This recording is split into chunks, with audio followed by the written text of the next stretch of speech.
Hey Reefers, I'm Reefer Matt and welcome back to the Reef Cave. Today I thought I'd share some of my reefing failures with you. I didn't capture a lot of video footage of the reefing fails that I mentioned, so where I can I'll show you some examples, but the rest I'll just show you around my tanks. Up first is not fully researching your livestock. You get many fish, invertebrates, and coral that you come across in the hobby. And it's very important to research each individual species to make sure they're compatible with your system. One time I got some coral banded shrimp thinking, hey, they're just cleaner shrimp. They'll be just fine in my tanks. Well, I don't know if I got some weird shrimp or not, but one liked to eat fish and one liked to eat my zoas, so they had to go.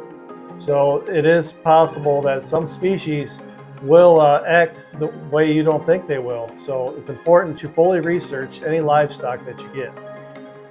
Up next is impulse buying. We're all guilty of it. Especially when you get a new tank, you just want to throw as much stuff in it as you can right away. It's very important to be patient and not buy a whole bunch of fish and coral and just immediately stuff a new tank, because that can lead to failures. And it had happened with my SBS tank. I had it running for maybe a couple months, and I threw a bunch of new frags from a frag swap, and I lost about half of them. So had I been a little more patient and waited a few more months, I would have had better success. My next failure was not heeding the advice of fellow reefers when I was just looking for vindication of my own ideas. Something that I realize now that I didn't at the time, where you get an idea in your mind where you think you know what the answer to something is, but it might not always be the case. And had you heeded somebody else's advice, it would have saved a lot of headache. Next one is not calibrating pH probes regularly. I calibrate my pH probes once a month, but sometimes you see a reading on things and you're like, yeah, that looks about right, so you just accept it. Then later on, you actually calibrate it and you go, oh wow, it was off this whole time. So regularly calibrating your instruments, such as a pH probe, will go a long way against guarding against tank failures. My next one is not paying attention to the siphon hose when you're doing your water changes. I use some big 30-gallon brute trash cans, and especially on Puffy's tank, I'll hook up the hose and I'll start the siphon and I'll just walk away, because it takes about a good 5-10 minutes to fill it up. And then one time I got sidetracked and all of a sudden I turn around and I hear water on the floor. And yep, it was just coming out the sides of the cans. So pay attention to those siphon hoses. And to go with that is, on the clean side of the water, when you get your nice new RODI system, make sure you put some kind of float valve on it if you don't have some kind of container that's like in a tub or next to a drain, because you will forget about it because it takes so long to fill it up, and you will overflow water, I promise you. And that happened to me.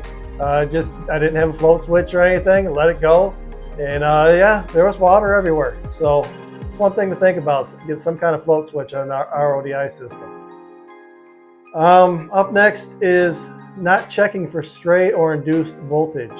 I just went through this, I think, with my LPS tank. This tank happened to have signs of my coral are dying. My LPS coral, their skeletons were starting to show, like on my hammers and my frog spawns and that. And I'm like, that's kind of weird. So I started checking things and I couldn't find out what it was. So I have a ground probe on all my other tanks, and they also are on a GFCI in case of shorts. Well, I didn't have one on the LPS tank. So I checked for stray voltage and I had 22 volts. Was that the cause or not? It's hard to say, but it was definitely a contributing factor to something. So I put a ground probe on it, but it seemed like it was already too late for some of the coral. So I took those coral out of that tank, I put them in the frag tanks, and I broke down the tank, and I gave it away to a reefer who will enjoy it more.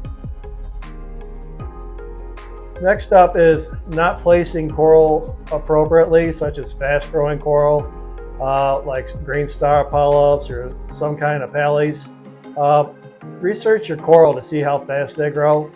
And if they're fast growers, I suggest putting them on their own little rock island in your tank.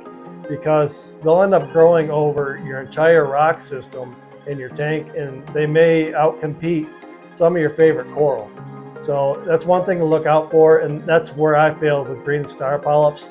I put them in my 36-gallon tank, and they just started growing everywhere. So I had to remove the rock from the tank, get a hammer and chisel out, and start chiseling that GSP away.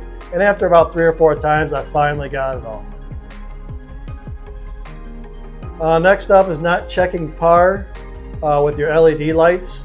LED lights are fairly new to the hobby. I mean, they didn't just come out yesterday, but some of them have a lot of PAR to them.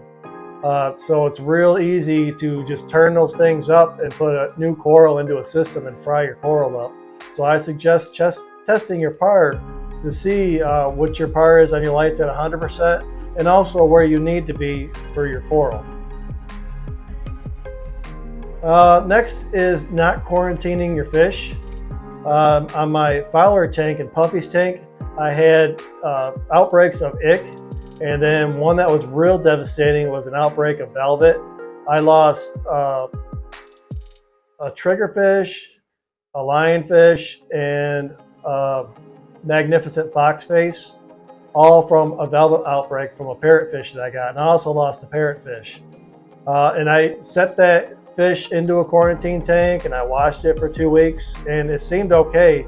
But the one thing I didn't do was I didn't put any medication in the tank. So I just happened to visually look. I'm like, yep, I don't see anything. So in the tank it went.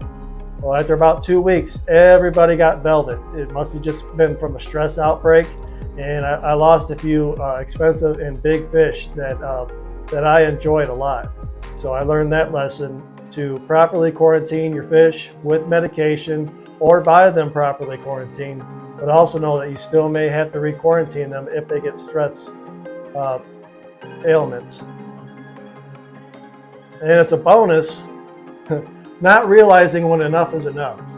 So what I mean by that is reefing is very addictive. And once you get into it, you start buying more and more, and you run out of room in one tank, so then you buy another tank. And then you put more fish and more coral into that tank, and then pretty soon that one may fill up and you get more. Pretty soon you reach a point to where it's kind of difficult to keep all your tanks up in their maintenance and keep everything healthy, because you have so many of them. And we all only have so much time in a day. Even if you're retired or you don't have anything else to do, having multiple tanks could be a problem. So just try to know when you've exceeded your limit or when you're getting close. I just recently experienced that myself, so I dialed it down a little notch, and I think I'll be good where I'm at now. If you have any questions or comments, please leave them in the comments section. I'm Reefer Matt. Thank you for watching this video, and happy reefing.